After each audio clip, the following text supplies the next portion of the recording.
Pardon the interruption, but I'm Josh Wade. Kisker, what the heck are you wearing? I'm Brandon Kisker. It's a new line for men. Vince by Lombardi. Come on. Why not Bear by Bryant? It would be Punch by Imlock, but no one would get that reference. It's a hockey reference. No one else gets it besides me. Because no one cares about hockey, Kisker. Oh my gosh, Haven't figured it out by now. Welcome to PTI, boys and girls. Today we talk Miami Heat and play a little bit of role play. But first, we talk about OSU head coach Jim Tressel. We all know the 5 players that sold memorabilia for benefits, but what Yahoo News reported earlier this week is that Tressel knew about this back in April of last year. OSU has suspended your boy for the first 2 games and fined him $250,000. Jay, is this right?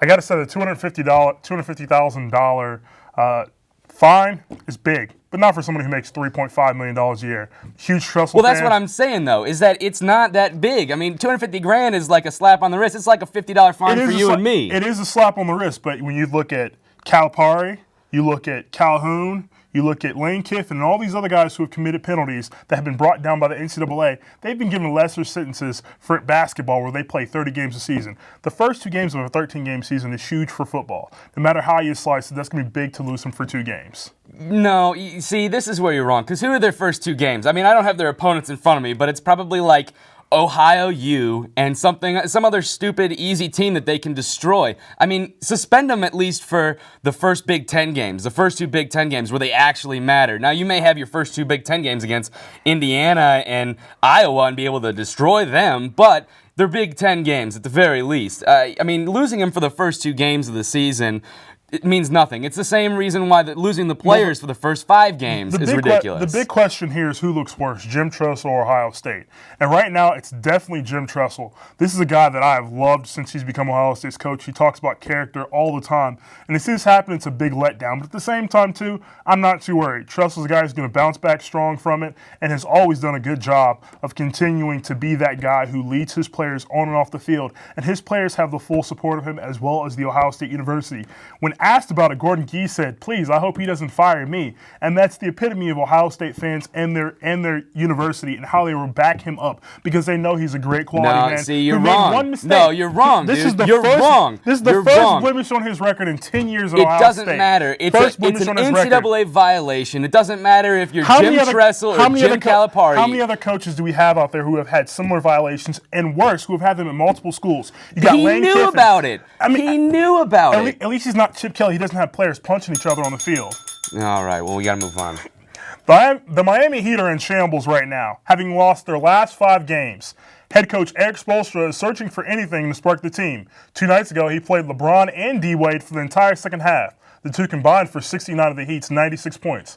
Brandon, is it panic time for the Heat? It's absolutely panic time for the Heat. I mean, this was a team that we basically anointed the NBA champion at the beginning of the year, and they're in 3rd place behind the Bulls and the Celtics. I mean, it's one of those things right now that the Heat are, I mean, they're crying in the locker room. Their coach is selling all of their players out, calling them, basically that they're all a bunch of crybabies when they lose. But still, you can't do this if you're the Heat. And you know what? I'm just saying, it's about time for Erik Spoelstra to leave. And I think Pat Riley, he's coming up soon where Pat Riley's coming to the bench. It's not a Spoelstra thing, honestly. You want to know what the thing is? It's the way they built the team. First off, they go out and get LeBron and D. Wade. Great move. But then they go and get Chris Bosh. Well, wait, it's not that great of a move, though. Because now they don't know how to share the ball. 69 points out of 96 for one team is amazing. It's very similar to Jordan and Pippen. People forget that Jordan was a great player, but he had Pippen right next to him who was just as good as he was and could have been an MVP the one year that Jordan was gone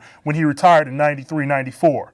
And it's very similar with LeBron and D. Wade right now. The weak link in this team is Chris Bosh. He's no Dennis Rodman. He's not a third guy that can come out and produce for you game in and game out, and we've seen it. He's a crybaby. He's not tough like everyone thinks he is, and he's not getting it done. They're getting no production out of their bench. And it's not Coach Erik Spoelstra. It's what LeBron and D. Wade and Chris Bosh are doing. It doesn't matter. Even if you think it's not Spoelstra, dude. Even if you think it's not Spoelstra, Pat Riley, he's sitting there licking his chops and going, you know what? I could lead this team to an NBA championship. I know I can. I highly doubt it. And it's just a matter of time before he replaces Spoelstra. You're not winning an NBA championship with Joel Anthony as your starting center.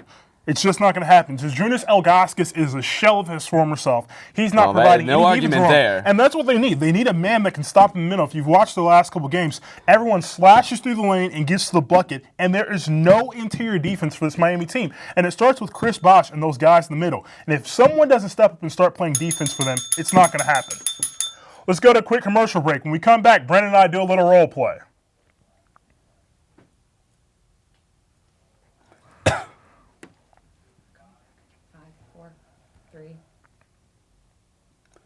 Welcome back to PTI as we are ready to play some role play, the game where Jay and I will take the role of a person in sports to let you know how they are truly feeling. You ready to go? Let's do this. Who am I? You are Lakers head coach Phil Jackson. You were very critical of the big three in Miami, saying that the big boys don't cry and that this is the NBA, no boys allowed. Should you be more focused on catching San Antonio and less on the Heat? Heck no, because I'm Phil Jackson. I have 11 NBA championships to my name. I know what I'm doing. I'm the Zen Master for a reason. Not only am I the Zen Master for my own team, but I get in the head of every other team out there. And the team I'm worried about most is the Miami Heat. LeBron and D Wade. Wait, you're not worried about the Celtics? I'm not worried about the Celtics. They're old. Haven't they beat you guys a couple times? They beat us a couple times, but when it comes down to it, when we get to the finals, I know that I could beat the Celtics. I'm more scared about two guys who are closers, D Wade and LeBron. Now, granted, they are some big crybabies with Chris Bosh in the middle. All right, up next, Brandon, you are NHL Commissioner Gary Bettman. Another hint sent a Canadiens player to the hospital with a severe concussion and a fracture in the fourth cervical vertebrae. Are you afraid of where your sport is going? Well, you know what? You know what I'm most afraid of is you ESPN nerds who don't play any hockey stuff. So the only thing that you guys ever hear is these bad things that happen. I mean, I looked at the hit. I mean, I didn't think it was that bad. I think that the problem really was the fact that that you guys picked it up and blew it up and made such a big deal of it. Now, of course, it's really unfortunate to that. I mean, we want to send our condolences for Max Pacioretty. Hopefully he gets well soon. I mean, he broke a neck and he also has had some problems with a concussion, severe concussion problems, but it's your guys' fault. All right, let's get happy here. Happy birthday, Rod Woodson. The 46-year-old was inducted into the Hall of Fame in 2009 after playing a long NFL career and winning one Super Bowl. And a happy anniversary of Ernest Ladd's death. On this day, Ladd died of complications with cancer in 2004. Ladd was an AFL champion with the San Diego Chargers in 1963, was a four-time AFL All-Star before leaving football to become one of the most successful bad guys in the old WWF. Happy trails to Zach Greinke. The Brewers brought you in to be the ace of the staff, but the honeymoon has been put on hold due to him breaking a rib and playing a pickup basketball game. He'll most likely start the year on the 15-day disabled list. Josh, what is that? This is one of those things that comes up every single year. Guys playing another sport outside of their season, and it always comes back to haunt them. We're running out of time, so let's get to the big finish. Notre Dame is ditching the hydraulic lifts that killed one of the students in favor of remote-controlled cameras. Good move? Yeah, it's absolutely a good move. They had to do this. Villanova lost to the South Florida Bulls in the Big East tourney. Are they in the dance? They're still one of the top teams in the Big East, even though they've lost a lot. They've been struggling down the stretch here. They're going to make it in.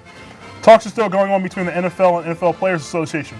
Are you optimistic of the deal? I'm just as optimistic as I was a week ago, which is not. So, last one, March 13th marks another Selection Sunday. Give me your 4 number 1 seeds. Ohio State and Kansas are locks right now, and provided they have good conference tournaments, Pitt and Duke should get number 1 seeds as well. Out of time. We'll try to do better the next time. I'm Brandon Kisker. And I'm Josh Wade. Same time tomorrow, Knuckleheads. Check out the Thursday Night Throwdown on Bearcast from 8 to 10 p.m. Au revoir, Canada.